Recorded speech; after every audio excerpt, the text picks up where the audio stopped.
If you're here by mistake and you're in another group, totally fine. Stick around and we'll get you oriented afterwards. This is call number 1 for the winter 2026 cohort. The next lesson is lesson number 1, climate, which includes your personal survey, design site, and climate survey. That lesson is due next Monday, January 19th at 9 a.m. Pacific. And I am Susan Cousineau, however you would like to pronounce it. I hear it all different ways. All right, welcome. I'm going to go do a little quick hi, hello intro, and then do an overview, which usually takes about 15 minutes of the lesson. And then we'll have time for questions. You can drop them into the chat. I do have a hard stop at 11 a.m. this morning. I don't always. Today I do, however. And this is my office assistant, Dash. Say hi to Dash. Dash has a broken leg, so he is my office dog. All right. Okay, let's unmute y'all and just have a little check-in. Say hi. If you can unmute yourselves. So Merle. Is that Merle, correct? Yes. Okay. You are still muted. I'm going to unmute you. Okay. And MH. Michelle. And is that Uwe? Yes, it's correct. All right, I'm going to turn you up because my volume is at 2, which is the reason I can't hear you. Hey, buddy, you got to chill. You got to chill. All right. Oren. All right, good morning, everyone. Good morning. Yay, there's our sound. All righty. Okay. We don't usually have connectivity issues. If we do, we'll maybe get everybody to turn their video off, but it's not usually an issue. Alrighty. So where are y'all calling in from? I'll start with Uwe. Whereabouts are you? I'm calling in from Bombay Beach, which is at the Salton Sea. It's in Southern California, probably one of the lowest communities in the United States, 70 meters, 240 feet below sea level. Wow, very cool. And how big is your site? What scale are you working at? So the site is about 10,000 square feet, so Okay. a quarter acre, and it's within the community of Bombay Beach. And I have been, since the pandemic, since 2020, growing some trees and a little bit of food and a lot of cactus. And I'm not 100% sure if that will be the site in the end, because as I'm in the middle of the town and there is a lot of social environmental issues going on here, I will do the research in a sense that I want to be very clear about like the social structure here and all the history that goes into that. And so I might extend it to see if there's other things that I can incorporate here, but I will start with this as like the cell for everything. But yeah, love to hear your advice. What makes sense? Sure. Okay, sounds good. All right, Michelle, you next on my screen. Let me see. Now, do we have 2 Orens, or is that you coming in on your phone? Oh. All right. Okay. And here's Vanessa. Okay, Michelle, can you do a little quick intro where you're at, a little about yourself?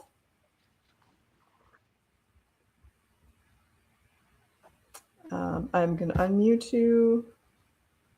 If you can't, can you unmute yourself?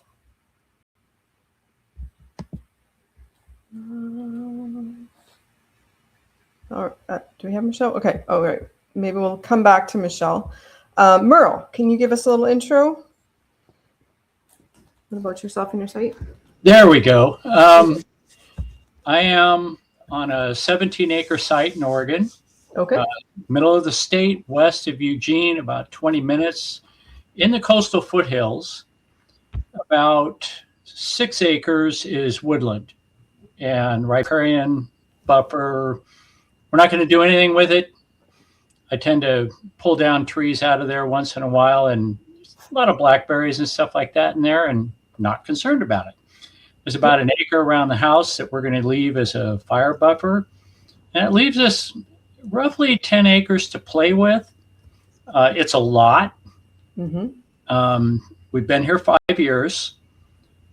Previously, an organic farm that was heavily farmed, and then those people moved on. We ended up with the property, and I spent the last 5 years cleaning it up, letting the soil reset, letting the pastures regrow. We seeded a little bit and got some natural stuff out there.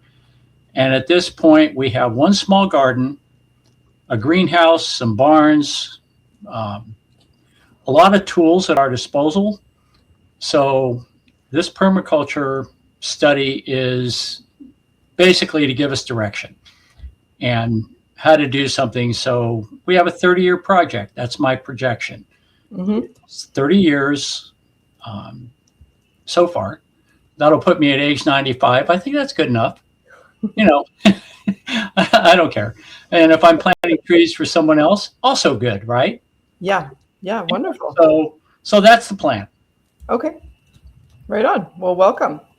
It's nice. Yeah. Nice to have a long-term vision and have a clear understanding of how long it can take to get systems established, for sure. Right on. Okay. Oren, you're up next.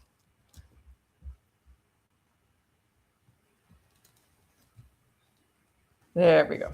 Perfect. Can you hear me? Yep. Great. Hi, everyone. Oren Brandvain.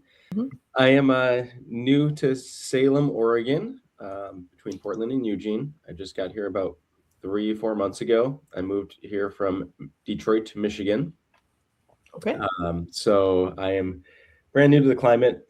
Back in Michigan, in Detroit, I had a triple lot in the city. So I had a cool little orchard garden situation going on in there, and I was pretty heavily active in the urban farming movement over there. So this is a big change. I'm on a 1-acre lot just outside of the city. It is on septic, and I am next to one small acreage, so 2 acres. Except my immediate neighbor is a community center, a Sikh temple, which I think is an interesting part of this whole soup we got here, part of the sauce. So I moved here with my fiance, soon-to-be wife, and I was doing a lot of the working and breadwinning for the last while, and now she's going to do the economic development, shall we say, and I'm going to be working on the homestead. So I am very excited to, this place it was a bit of a homestead. I'm looking out the window and I see like 20 fruit trees. They're all pretty closely planted, but 20 fruit trees and some areas that were gardened. And there's a number of outbuildings that are, 4 walls and a roof, or a couple walls and a roof. And then a big pole barn, about 30 by 30. So a lot of elements to play with. And I think our goals are really more on the kind of, we're not going to grow everything ourselves, we know that, but we want to grow as much as we can for our own consumption. And I think the community building piece is more, an education piece is more important to us. So how do we utilize this site to do as best we can to grow food, restore habitat, be good to the environment, make friends because we're new here, and also kind of have it be a reflection of our values and aesthetic. Nice. All right. Well, congratulations, a new problem. That's really new. That's yeah. Great. Yeah. Okay. Thank you. Yeah. Everyone's welcome to come hang out. All right. We've got quite a few from Oregon this round, which is exciting. So hopefully some of you can connect up there. All right, Vanessa, do you want to roll? We've already had a little. Hi there. Hi, welcome. Good morning. Good morning. I ended up staying home today because I have a bit of a cold, so yay, I guess. Yeah, great. Well, my entire goal is to learn the skill of permaculture and then be able to provide it back to my community. I'm sitting on 0.23 and 2.3 of an acre, so I have the perfect place to actually test it all out and see how it goes. And then so I'm really excited to learn how to do it and to design it. Okay. And whereabouts are you? Oh, Oregon too, in No. Willamette Valley. In the Willamette Valley. Okay, correct. Mm. Cool. All right, Michelle, can we get to... I can't seem to unmute you for some reason. Maybe not. Good connection. All right. Michelle, feel free to pop into the chat if... Oh, you're having issues. Me too. Oh, with the internet. Okay. All right. Join the club here. We are living in the USA in 2026. We're having issues. All right. My name is Susan Cousineau. My family butchered the pronunciation of that name long ago, so you can say Cousineau. I'm French, Quebecois, way back. So I am Canadian. I have been in California for a little over 10 years. So my husband and daughter and I just moved up from Ventura County in Southern California. We sold a property earlier this spring, summer. So we're now in Santa Rosa in the North Bay area since September. So we are renting, which is kind of a new journey for us. Previously, we were on a 1/4 acre suburban lot. We raised meat rabbits. One year we did turkeys. We did chickens for eggs and meat when they got to the end of that. We raised muscovies. Some years we did up to 30 muscovy. They're kind of like ducks if you're not familiar with them. On that property. So we had a lot going on there. We did terraces and water harvesting, rainwater catchment, food forest, lots of different plants, some educational stuff. Largely because of like permitting and zone issues, we weren't particularly public about a lot of what we were doing. But it was really fun, and we got to share it with other people when we could, and had really good community connections. So now we're just sort of in the decision phase of what the next phase is going to look like. So we're sort of in transition, but we back onto a huge amount of parkland, and we've got quite a bit of space here. It's all organic and some gardening space. And our animals are now down to our little dog. So, and I have a 7-year-old daughter. So that's a little bit about me. I've been teaching in this course since fall of 2021. One thing that you guys may notice in this cohort is that the template was changed this year quite substantially. So when you're looking at examples, and sometimes when I'm talking about the template, something may seem unfamiliar, or you're looking at examples and it's quite different. And that is because up until this cohort, they've been using quite a different template. They underwent a big revision. So if you have questions or terms don't seem to quite match up, you're not crazy. Please reach out, get clarification, because I've already been noting like a couple of little things like, oh, we used to call it this, now we're calling it this. And I'm trying to give you guys like the heads up whenever I come across those. But there was quite a few team members kind of with their paws in the pile at the same time. And it's just a big project. So if you catch any discrepancies like that, or say something in the rubric that doesn't quite match the template, you're welcome to bring it up and ask, or kind of interpret it and leave a comment about that. That's also fine. I'm pretty open-minded when it comes to marking. So as long as I've got like a coherent story that goes through your project, I'm fine with that. So I see another chat. I'm going to see if Michelle's. Okay. All right. So I'm going to do a little overview of the template and the course in general, and then specifics to lesson 1. If you've got a question as I go, you can put your hand up, you can drop a question. If you go onto the sidebar, you'll see a little hand with one finger up, and you see I have a comment, I have a question, I have an idea. Click any of those, and then we'll get to it after I've done kind of a quick overview, because hopefully you'll have your question answered by the time I get to the end of that. It also makes the recording clearer, a little bit more streamlined for anyone watching the replay, so that we're not chopping up with questions along the way. I tend to go off on tangents, and I tend to lead students away on tangents, and then we find that we're getting to the end of the office hour and having to rush a little bit to get the overview for those that couldn't make it. Okay. And you guys are all muted. Thank you. Okay. So the general overview of the template. I'm going to assume that you've all been into modules in the course in the course portal with OSU, and you've got your copy of the template. Okay, so housekeeping notes. Once you've got that working copy of your template, the first thing I ask students to do is to rename it in the format of your last name, OSU PDC Pro Winter 2026. You can put the name of your farm in there, but something that identifies you in the very first word in the title of your project. What that means is that when I open up, say, 7 different students' projects in my browser, I can keep them all organized because I can see Martin, McLernan, Holmes, Hebert along the top instead of having to keep shuffling through. Anything that saves me time like that, I found lets me keep focused on students' work, which is really the priority, and making sure I've got my full attention on giving you feedback or comments, ideas, that sort of thing. Okay. Please set your sharing permissions, which you can do up in the right-hand corner. There's a little person symbol.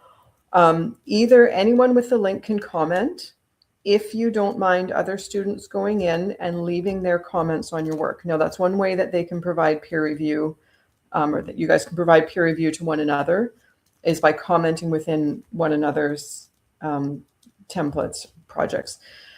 You'll hear me refer to them templates, projects, reports. It's all the same thing. It's basically that set of Google Slides that you are working in.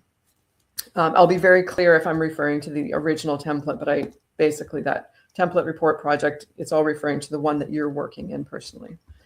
So set those permissions to anyone with the link can comment if you don't mind other students going in and commenting on your project.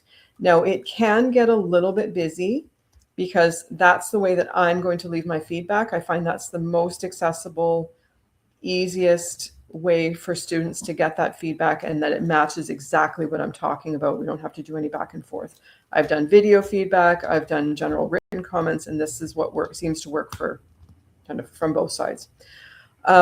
If you don't want other students commenting, that's perfectly fine, totally understandable, because it can get quite busy.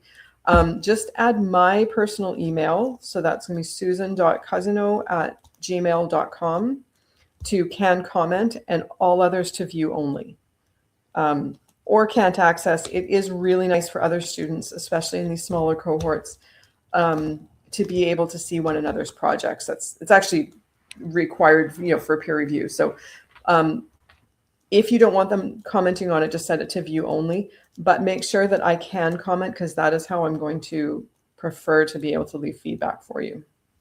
And then I can select an individual photo, an individual aspect, and leave a direct comment on that. Okay, the next thing that you're going to want to do is open up your theme builder. There's 2 ways to go about this. The most direct is you go up to view on your menu bar on the top, and then choose theme builder. Edit the text on the top left corner to fill out the information with your own. So when you go into your template,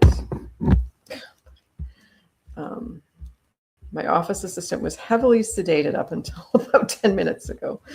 Okay, I'm going to share the template here. Okay, so what you're going to be editing is this insert your name. Can you guys can all see that? Yeah, okay. So insert your name, your project name, city, region, country. You don't have to put the address in here, but just basically where you are, and then PDC Pro. I call this Winter 2026.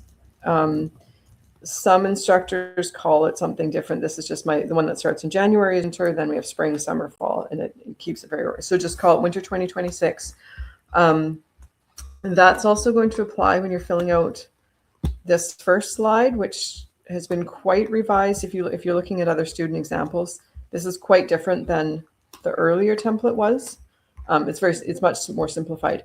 But you're going to put your name in here, and then season and year. I'm going to look for Winter 2026. So, okie dokie.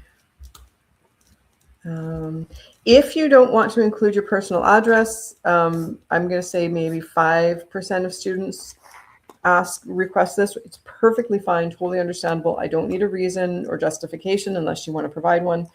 But I do ask if you could send me your address, the address of your site, so that if I'm trying to help you out through Google Earth or trying to find data, you're struggling with something, I can really easily pop it into my search engine, like to find information and help you out. If you want to wait until you get to that point, that's fine. But it is really helpful for me to have the specific address of the site. I also completely understand if you don't want to include that in your Google Slides because other people are going to be seeing it. I've had people that worked in, in government, in different sectors where they needed to keep their address private. That's totally fine. And like I said, I don't need a reason. It is just helpful for me to have that accessible. Okay, so the first page is season and year with winter 2026. Okay, general overview of the course. I'm going to pull this out just a second. Right. Okay. There are 10 lessons to the course. So if you go into the table of contents here, it's like slide number 4, I think. You're going to see all of the lessons laid out on this slide, which is a really nice organization. Previously, it was split over 2. That's fine. So 10 lessons. They're named really simply climate, landform, site analysis, design, water, soil nutrient cycling, trees, garden and animals, structures and settlements, energy and economy. I find that these titles don't perfectly match, they don't as closely match what the assignments may be or what the assessments may be. That's fine. Don't worry about it. Just really keep in mind the number of the lesson that you're working on. So we're working on lessons 1 through 10. You're going to be submitting a lesson every other week, and then on alternating weeks, we have an office hour. There are 2 to 4 assignments for each lesson. Previously, these were called assignments. So you may find me using that language. The assignments are the subsections of the lessons. Now they've turned them, most of them assessments. There's also some educational elements. These are largely like overview information for the instructor for the course. So educational is your personal survey. You tell us about you, your background, what you want to get out of the course. And then we don't see educational elements again until the end where you've got a course review and then your appendix. So your appendix is really, any resources that you want to keep track of through the course, but don't want to clutter up your slides with. There are 34 individual assignments or assessments, 15 site assessments. So those are going to be where you're working with a map, doing some sort of assessment and gathering information about your site. 5 design brainstorms. The brainstorms are an opportunity to do just that, brainstorm, gather information that you think you might want to use, ideas that you have. And this is a way to organize those pieces. Like, you want a chicken coop. It might be in zone 2. It might be in zone 3.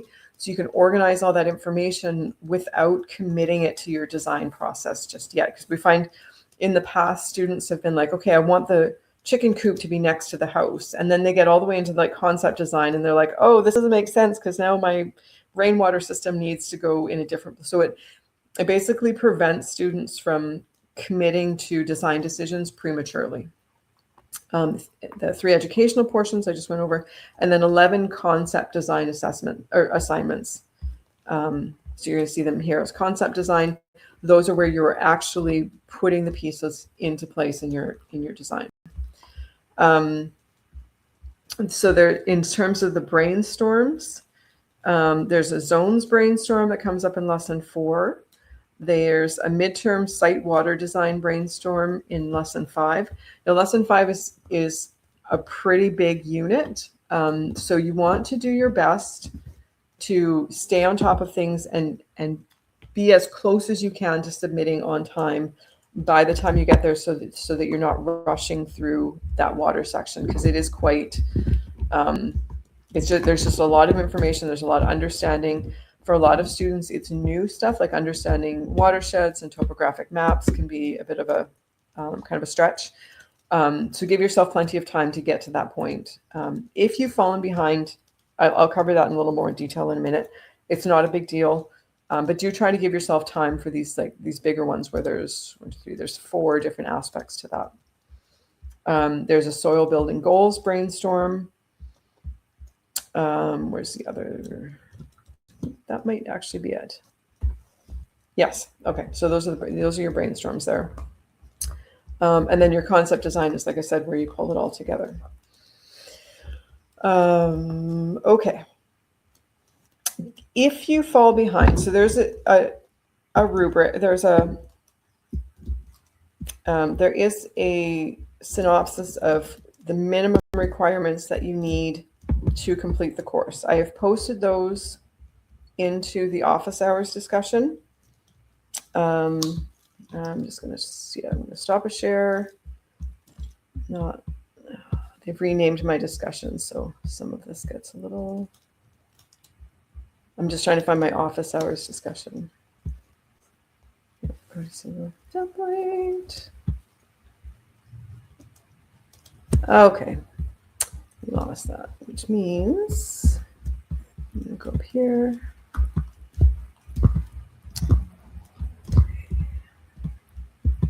Sometimes it's a little harder to navigate when I've got multiple tabs open. I'm going to pull up my office hour. Do it from here. There we go, office hour. Okay. Share.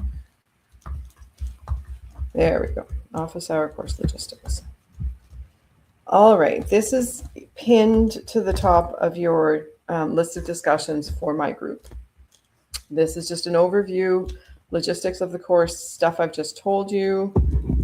Here's about the office hours. These are not required. How to get questions answered. The WhatsApp group, which I can see some of you have already joined.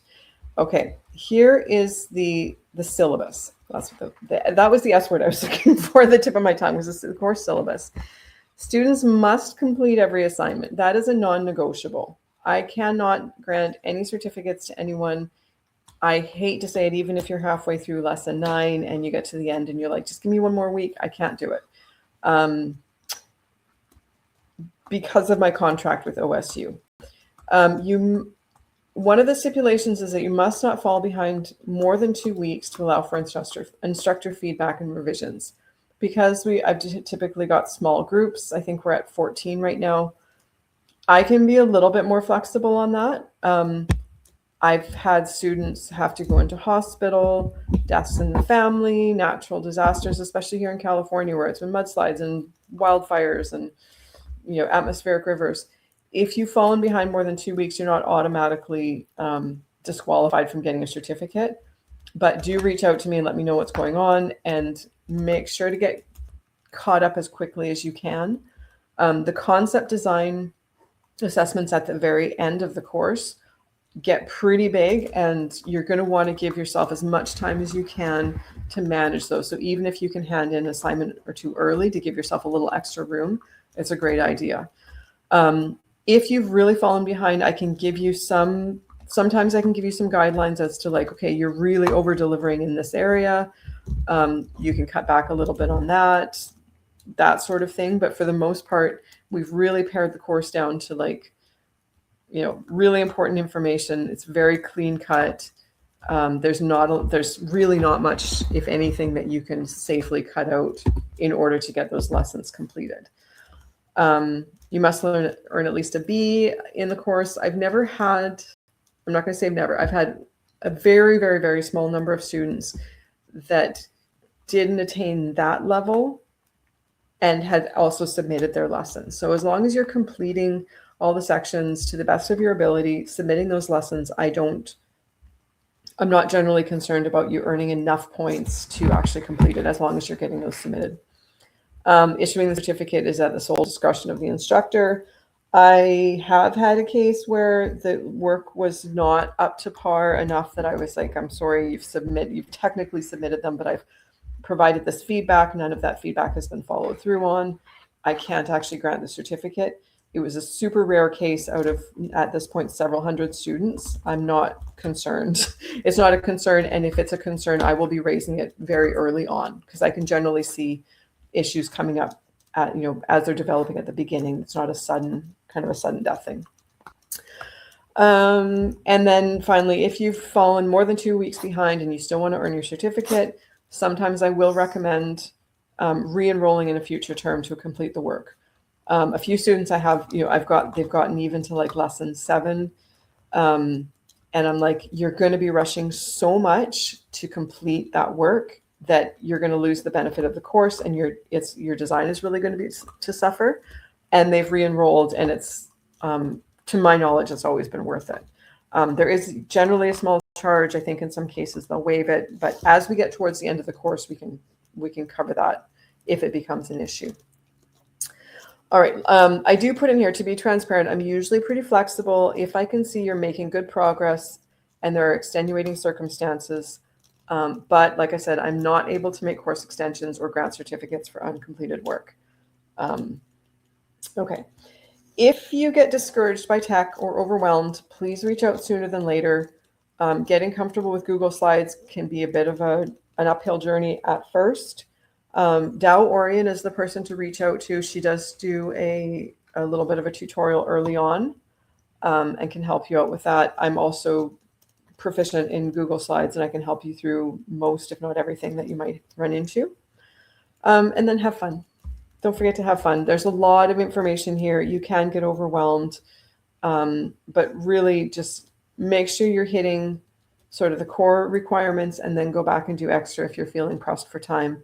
But there's a lot of good material. There's been a lot of work put into making it run smoothly. So we really hope that students are able to enjoy the course as they go through. And a deep breath. There's a lot. Okay. So I make sure I've gotten through all the overview pieces. Okay. Hey. Oh, all right. I'm a disruptive office assistant here. Okay. In each lesson, I'm going to stop this share and go back to the template.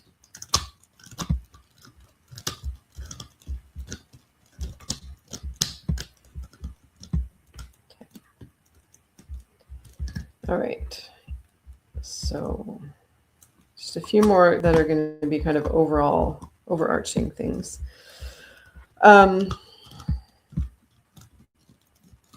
Okay, here we go. In each lesson, so your first lesson is going to be your personal survey, design site, climate survey. And this is what I recommend you do before you start each lesson. There's no clear delineation here between like when you're just looking in the film strip here, between what's lesson 1 and lesson 2. But if you go to, so you get to base map, it's going to say lesson 2. So just keep an eye on that you're not accidentally bleeding into the next lesson. Also make sure that you've completed all of the assessments or assignments within each lesson before you submit. Okay. Each one of them, sorry. Each lesson is going to have a SWOT analysis. So you can see it from the film strip. It's very distinctive. It's got 4 different colors. It's a 4-square grid. You may also, so here they call it a SWOT analysis. If you go into this, oh, here's a little video on it. In the lesson information, and I did reach out to admin about this. I can submit like a instructor feedback form. They also refer to it elsewhere as a SWOC analysis, SWOC, which is strengths, weaknesses, opportunities, and challenges. Because the SWOT analysis originated in like kind of in warfare, essentially in the military. Threats does have this like warfare connotation. So a lot of organizations use challenges instead. You can feel free to change that text if you find that friendlier. It's the general idea of the strengths, weaknesses, opportunities, and threats, or challenges or constraints. Each one of these you're going to be looking at through the lens of the lesson. So you may find that it gets a little bit redundant, and that's okay. Generally, something that's redundant, things like, a challenge is like a wildfire risk or drought risk, mudslide, flooding. Those are elements that if they are repeating, they're going to be things that you need to ensure you've covered in your design, in making your design decisions. Okay, there's some clarifying questions along the left here that'll help you out if you're kind of stuck. Typically, I look for 3 to 5 points in these. If you've only got 1 or 2, you probably haven't thought deeply enough about it, or you haven't gone into enough detail in your previous assessments, or so you can go back and kind of comb through. If you've got more than that, then maybe you can pare the text down and see if there's like any duplication. But generally, 3 to 5 points covers things pretty well. Now, another aspect of this is that strengths and weaknesses tend to be internal. So they are particular strengths. For instance, the aspect of your site, southwest facing, is going to provide a lot of sun. Strengths is that it's up above the floodplain, but it's not like way up in rocky hills. You've got a good soil base to start with. Those are specific to your site. Similarly, for weaknesses, you may be in the floodplain or have part of your property in the floodplain, north-facing aspect, anything like that.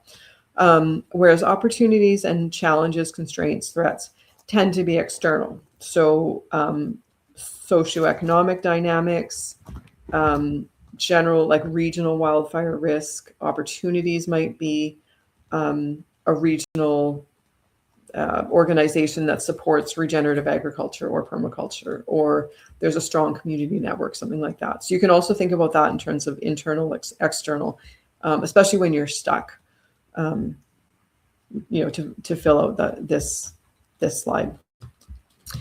And then there's a small section, what did you learn about your site from this assignment? This can be pretty general. Often students are like, I found things I hadn't even considered. I understand soil analysis much better. I didn't realize it was so straightforward. I was shocked and amazed to learn how much water my site actually has.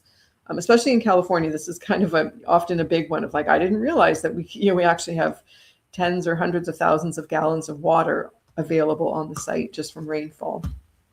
So anything like that you learned through working through the I'm going to say lesson here. I would like this language to be changed to lesson, because you can use it to cover the entire lesson. Like the SWOT analysis can cover climate survey and your design site and personal. Probably nothing from your personal survey, but from the design site and climate survey. And then you have this goals and tasks. I'm going to share this tab instead. This is your goals and tasks spreadsheet. Here is where you can keep track of your goals and tasks. So things that you see coming up, things that are done, what you might want to begin, anything like that. This used to be included in the slides, and then it kind of ended up getting buried. This will be another one that you'll need to make a copy of. If you want me to comment on it, take a look at it, be sure to share it with me. So here's your share link. Oh, sorry, I said it was a person. It's this little global thing. So you just use that little drop down. This one is anyone with the link or who has the link can access. Let me see.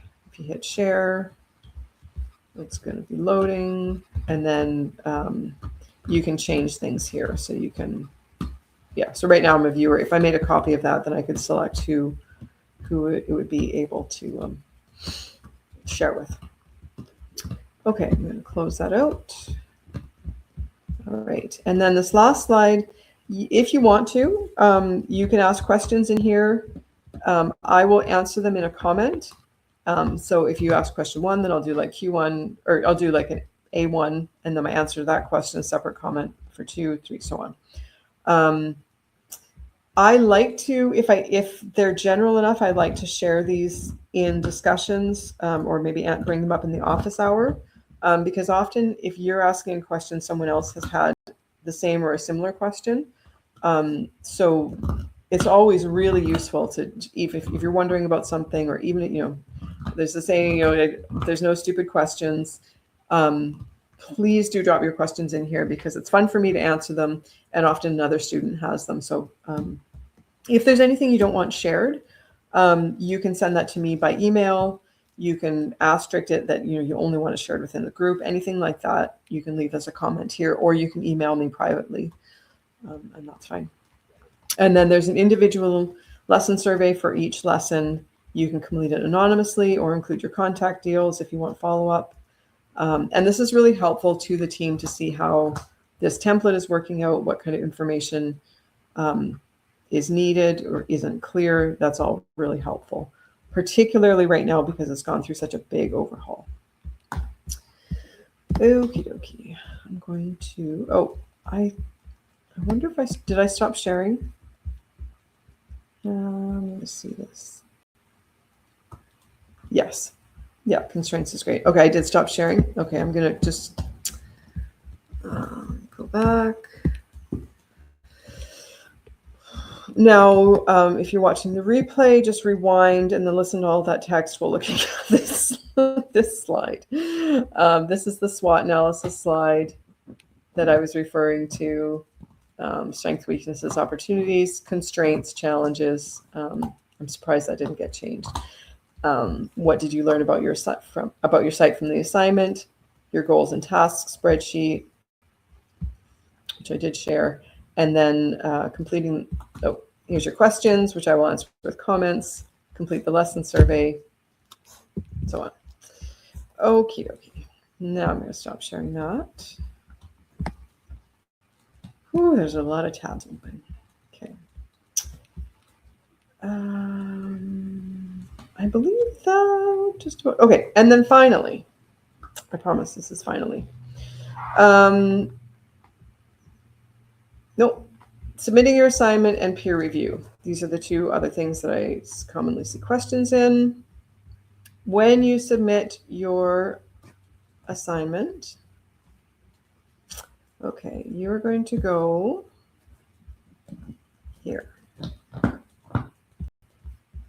So I'm going to share. Post your assignment here. So they've made this much clearer, which is great. Lesson 1 discussion board. Post your assignment links here. Susan's group. If you're confused about that, feel free to reach out.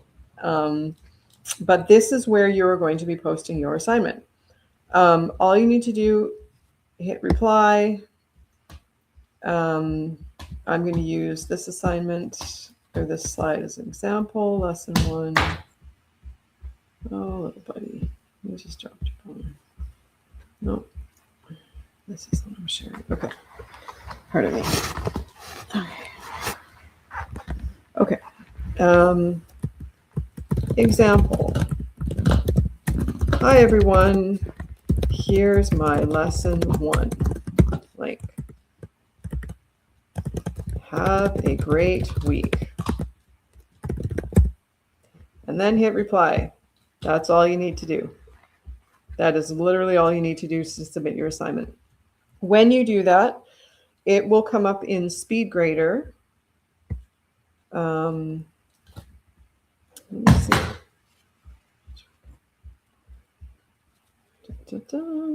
Okay. This is what SpeedGrader looks like. I'm sharing Serena Pie and Hazelwood's. She doesn't have any marks yet, so there's no, oh yeah, anyway, she's doing great. 16 out of 16, 100%. Okay, this means she's 78th student out of 110. So this is how I mark. So once you've submitted your link, your assignment will be available for me to grade in SpeedGrader. If you don't do that, then I can't grade you. Okay, I'm gonna go back to the share for the. Okay, I mean, yeah, great questions. Oh, buddy, I know.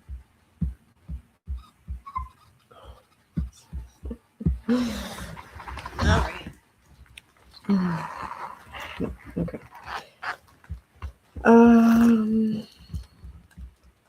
No, I didn't want to do that actually. Oh, I see someone just dropping in. Admit. Okay. Hi, Julie. I've got everyone muted. I'm going to be taking questions in, I think, about 2 or 3 minutes. I'm just doing an overview of the peer review next, of the submitting assignments and then peer review, and then we're done.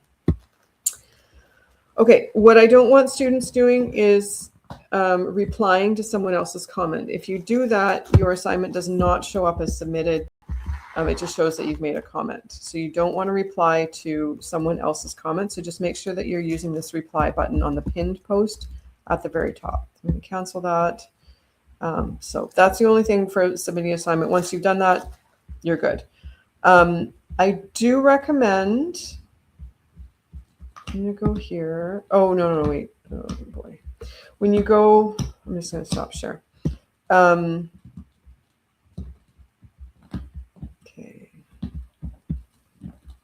Here. It's modules. Okay. Again, they've rearranged the course a little bit. Modules. You are going to want to primarily navigate using the modules, which you can see in the left-hand sidebar when you enter the course. So this is where you can find out, the course overview, review the syllabus, get your template, get all the information about your lessons. So lesson 1 overview. In assignment information, you're going to see, so personal survey for lesson 1, personal survey, design site, climate survey. You'll find resources in there. Go to your rubric before you submit. Just have a look over. They've really simplified it, but you can see like there's 2 points for your personal survey, 8 points for your design site, 5 points for the climate survey, and then 1 point for your SWOT or SWOT analysis. So just look that over, make sure you've submitted all of them, especially in the first couple of lessons. Sometimes students are like, okay, I submitted my personal survey and design site, I'm done. And they forget to submit the climate survey or whatever. I think they've made this a lot easier, a lot more straightforward, so it's probably not going to be a problem. But just in case, double check your rubric before you go ahead and submit. It'll save you time, which saves me time, which means I can focus on marking. Okay, stop sharing. And then peer review, I talked a little bit about. You can go into your classmates' lessons, their projects, comment in the sidebar on any aspects. And then when you're in the discussion, just hit the next button and it'll go to peer review. You put 2 that you did that, check. It's basically an honor system, and then you're done. Okay, I'm going to stop there because somehow we're 10 minutes away from 11 o'clock. Okay, so we're not sharing. Questions. Okay, Merle used words constraints, less military for sure. Awesome. Oren, any advice for how to structure out time engaging with the course? There's a lot, yes. And a lot of video content, yes. If this were an in-person class, we'd be doing 3 2-hour classes a week with 10 hours of homework. Something like that, yeah. So it's a lot. So give yourself a couple of hours to go through the course material as quickly as you can. I do recommend taking a look at the lesson and the assignments or assessments within it right at the beginning and get an idea of what we want you to learn, like what the aspects of it. Maybe note down anything that you think is going to be particularly challenging, like, oh, I'm going to be collecting a lot of data. For example, the water lesson, the climate survey. You can really go down a wormhole collecting climate extremes, 100-year data. Kind of make some decisions about, okay, I need to get this. You don't live in a snowfall area, delete those rows like right away, or like just put zeros in them, kind of fill in anything quickly. Like you'll get a flow of like after say usually the first 2 or 3 lessons, you'll have a much easier time getting a workflow for yourself. But generally I recommend going through the lessons first to get an idea of, sorry, pardon me, I'm trying to keep it busy. Going through the lessons to get an overview of what they're going to need, and then going through the actual lesson material, some of the videos. You can also chop it up. You can do like an instructional video, go into your template, see what you can answer, be like, oh, okay, I haven't learned this yet, or I haven't covered this yet. Go back, pick up more learning material. You're going to find your own flow. Students do different things. If you're getting stuck anywhere, don't let yourself get stuck for even, I would say, more than a few hours. Don't struggle unduly with anything. Feel free to reach out either to myself. I really recommend getting yourself into the WhatsApp group, because I can answer that, when I've got 10 minutes, sorry, excuse me, assistant has to go over there. When I'm waiting to pick up my daughter from school, it's really quick and easy for me to answer through the WhatsApp group. Or if you email me personally through my Gmail. Canvas is a little bit trickier because I actually have to be on my computer and log in. So it can take a little bit more time. Sometimes there's more like a day or two before I answer you. Okay, Vanessa, is Google Earth Pro required? Because I've been using the Google Earth browser because I'm on a MacBook and the app isn't compatible. Okay, I didn't realize that Google Earth Pro does not work on the Mac. If Google Earth is working for you, that's fine. There's probably going to be some limitations, and it may end up just being like in terms of formatting, like you might have to do more of your graphic design, like polygons and stuff in, either in the Google Draw is actually pretty flexible. Even within Google Slides, there's some pretty strong graphic capabilities. It's sort of like the editor that wasn't supposed to be an editor. Yeah, I'm going to look into that because I did not. I'm very surprised that it's not. Yeah. Whoa, dude. Sorry. Just a second. And it sounds like my hard stop got a little bit flexier. So. Okay, the chill pills are not working on the dog. He broke his shoulder just after Christmas, so he's supposed to be on strict bed rest and heavily sedated at all times, but the sedation is wearing off. Okay. So Vanessa, yeah, let's get that sorted for you so that you can use it on, yeah, because I've been working in PC for a long time, but I do recall being able to use it. Where did you get to the rubric? I can't find a Pages site. Okay, I'm going to navigate that. Let me go right back to share.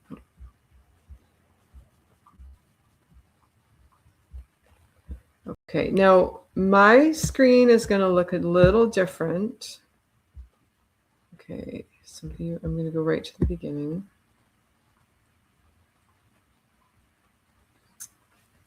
I'm going to set it to view as student. Okay. So when you go into your course, here we go. So you've got start here, syllabus, announcements. Now there's different ways that you can navigate here. Dow has asked us to tell you guys to primarily use the modules. So this is the main way that they've restructured the course to organize things. So this is where you can see all of these aspects. This is where you can get the report template. If you need a course navigation, that's in there. What to expect. Meet your instructors. I believe I am the only instructor currently that does not have a bio up, and I'm not sure how that happened for over. Sorry. Elaine, can you grab him? Please, he's what? I don't know. Did he not go to the bathroom or something? No, He's literally trying to jump off the couch. Here, I'll take him again. He could have a whole one of those, those chews. He's just nuts. Of those, not the bee things, the chews in the little orange and white can. Okay. Yeah. Oh, actually, no, he's an hour away from being able to get the GABA again. No, he's got the trazodone and the chew. Yeah, so you could give him a whole one of those chews. Sorry. Yeah, breaks that again. That's another huge vet bill. Sorry. Okay, so this is where you can navigate everything. There is a course navigation video, earning your certificate.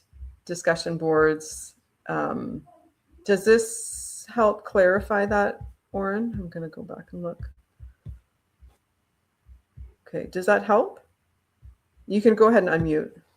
We're all unmuted. Definitely we're showing a place where we can see what was everything was due on that particular assignment date, and it was labeled a rubric so that we could see everything that was due that. Oh, okay, yeah, okay.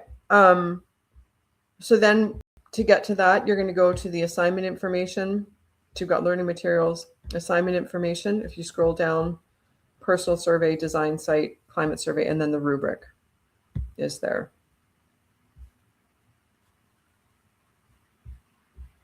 Is that clear? No? Oh, I got a thumbs up. Okay. Sorry, I didn't realize you'd muted again. Okay. Any other questions? No? Julie, I saw you join us. Do you want to do a little quick intro about where you are and about yourself? Here, I'll unmute you. Yeah, there we go. Thanks. Hi, I'm Julie. I'm friends with Uwe, who's also on this call. We live like an hour away from each other.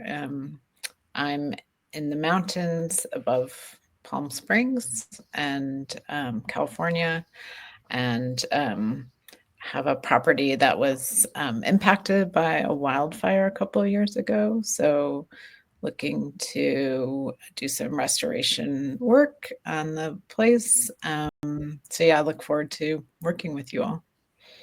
Great. All right, welcome. Okay, Uwe, I can see you're typing. And then we're pretty close to at time. Any questions? I see a few of you joined the WhatsApp group. I know WhatsApp isn't really everybody's preference. Nothing is everybody's preference, unfortunately. Okay, I'm going to drop a link here if you haven't already. Okay. Okay. Oh, Uwe, did you have a question or no? No, I was just typing to answer Vanessa about Google Earth Pro. It is running on my MacBook Pro, and there is a link on the Google. There was a link to download it on the Google Earth. Oh, great. Okay. Website, I think. Okay, sounds good. Okay, no, that's fine. That's great. I mean, answer each other's questions, give each other ideas. Always helpful. Okay. Well, that covers your lesson 1. And then all the general overview, peer review, submitting assignments, feedback. If you have other questions, like I said, you can always email me either through Canvas or through my personal email. I will say that I have had a number of students email me through my personal email and it gets buried. I tend to subscribe to a lot of things. And so if you haven't heard from me, say within 24 hours, email me through Canvas or through the WhatsApp group, or just start there.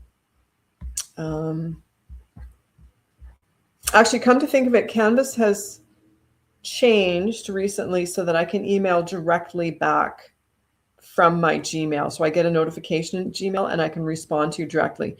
Now, Vanessa, when you emailed me, I think it won't carry attachments back, and that's why the KMZ didn't follow through. But I can email back. So go ahead and just email me directly through Canvas if that's easy enough. All right. No further questions? All good. 2 thumbs up from Merle, 1 from Oren, 2 from Vanessa, 1 from Uwe. Okay. All right. Well, thank you all for showing up. Vanessa, I hope you're sick every week so that we get to see your face. I'm sorry. But it is really, really nice when I can have this kind of a group of students that shows up fairly consistently. And I know there's just no way to find a time that coincides for everyone. So I apologize if you're watching the replay and you're just like, I'm never going to be able to make an office hour. I totally understand. But yeah, all right. It was nice to meet you all, and I look forward to working with you. All right. Take care. Bye.